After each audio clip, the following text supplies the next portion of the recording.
ಅದೊಂದು ಸುಂದರವಾದ ವಿಶಾಲವಾದ ಹುಲ್ಗಾವಲು.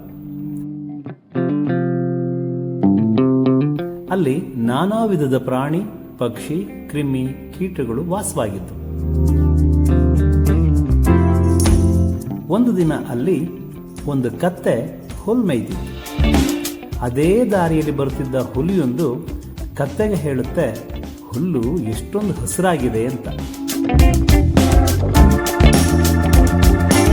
ಕತ್ತೆ ಹುಲಿಗೆ ಹೇಳುತ್ತೆ, ಇಲ್ಲ ಇಲ್ಲ, ಹುಲ್ಲು ನೀಲಿಯಾಗಿದೆ ಅಂತ.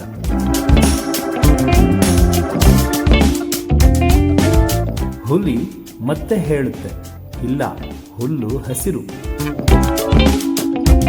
ಅವರಿಬ್ಬರ ನಡುವೆ ಚರ್ಚೆ ಬಿಸಿಯಾಯಿತು ಮತ್ತು ಇಬ್ಬರು ತೀರ್ಮಾನ ಮಾಡ್ತಾರೆ, ಯಾರು ವಾದ ಸರಿ ಅಂತ ತಿಳಿಯೋದಿಕ್ಕಾಗಿ ಕಾಡಿನ ರಾಜನಾದ ಸಿಂಹದ ಮುಂದೆ ಹೋಗೋಣ ಅಂತ.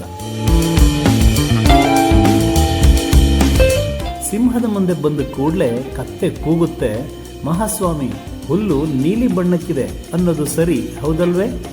ಸಿಂಹ ಉತ್ತರಿಸುತ್ತೆ, ಇದು ನಿಜವೆಂದು ನೀನು ನಂಬೋದಾದರೆ ಹುಲ್ಲು ನೀಲಿಯಾಗಿದೆ. ಕತ್ತೆ ಮುಂದುವರಿಸುತ್ತೆ, ಹುಲಿ ನನ್ನ ಮಾತನ್ನ ಒಪ್ತಾ ಇಲ್ಲ, ವಿರೋಧಿಸ್ತಾ ಇದೆ, ಮತ್ತೆ ನನಗೆ ಕಿರಿಕಿರಿ ಉಂಟು ಮಾಡ್ತಾ ಇದೆ. ದಯವಿಟ್ಟು ಈ ಹುಲಿಯನ್ನ ಶಿಕ್ಷಿಸಿ ಅಂತ.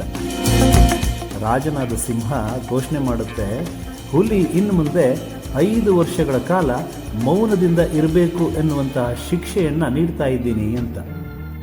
ಕತ್ತೆ ತುಂಬಾ ಸಂತೋಷದಿಂದ ಜಿಗಿದು ತನ್ನ ದಾರಿಯಲ್ಲಿ ಹೊರಟೋಯ್ತು. ಹುಲಿ ಸಿಂಹದ ಶಿಕ್ಷೆಯನ್ನ ಸ್ವೀಕರಿಸಿತು. ಆದರೆ ಹೊರಡೋದಕ್ಕಿಂತ ಮುಂಚೆ ಸಿಂಹವನ್ನ ಕೇಳುತ್ತೆ, ಹುಲ್ಲು ಹಸಿರು ಬಣ್ಣಕ್ಕಿರೋದು ಸತ್ಯ ಆದರೂ ಕೂಡ ನೀವು ನನ್ನನ್ನು ಯಾಕೆ ಶಿಕ್ಷಿಸಿದ್ರಿ ಅಂತ. ಸಿಂಹ ಉತ್ತರಿಸುತ್ತೆ, ಹೌದು, ವಾಸ್ತವವಾಗಿ ಹುಲ್ಲು ಹಸಿರು ಬಣ್ಣಕ್ಕಿದೆ.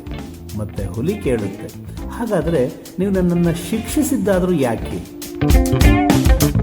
ಸಿಂಹ ಉತ್ತರಿಸುತ್ತೆ, ಹುಲ್ಲು ನೀಲಿ ಅಥವಾ ಹಸಿರು ಅನ್ನೋ ಪ್ರಶ್ನೆಗೂ ನಿನಗೆ ನೀಡಲಾಗಿರುವಂಥ ಶಿಕ್ಷೆಗೂ ಯಾವುದೇ ಸಂಬಂಧ ಇಲ್ಲ. ನಿಮ್ಮಂತಹ ಬುದ್ಧಿವಂತ ಜೀವಿಯೊಂದು ಕತ್ತೆ ಜೊತೆಗೆ ವಾದಿಸಿ ಸಮಯ ವ್ಯರ್ಥ ಮಾಡುವಂಥದ್ದು ತಾರ್ಕಿಕವಲ್ಲವಾದಂಥ ಕಾರಣದಿಂದ ಮತ್ತು ಅದರ ಮೇಲೆ ಬಂದು ಅಂತಹ ಪ್ರಶ್ನೆಯಿಂದ ನನ್ನನ್ನು ತೊಂದರೆಗೊಳಿಸಿದ್ದಕ್ಕಾಗಿನ ಈ ಶಿಕ್ಷೆಯನ್ನು ನೀಡ್ತಾ ಇದ್ದೀನಿ ಅಂತ. ಸತ್ಯ ಅಥವಾ ವಾಸ್ತವದ ಬಗ್ಗೆ ಕಾಳಜಿ ವಹಿಸದೇ ಇರತಕ್ಕಂತಹ, ಆದರೆ ಅವರ ನಂಬಿಕೆಗಳು ಮತ್ತು ಭ್ರಮೆಗಳ ವಿಜಯವನ್ನು ಮಾತ್ರ ಬಯಸುವಂತಹ ಮೂರ್ಖರೊಂದಿಗೆ ವಾದಿಸೋದು ಯಾವತ್ತೂ ಕೂಡ ಸಮಯದ ವ್ಯರ್ಥ ಬಳಕೆಯಾಗತ್ತೆ.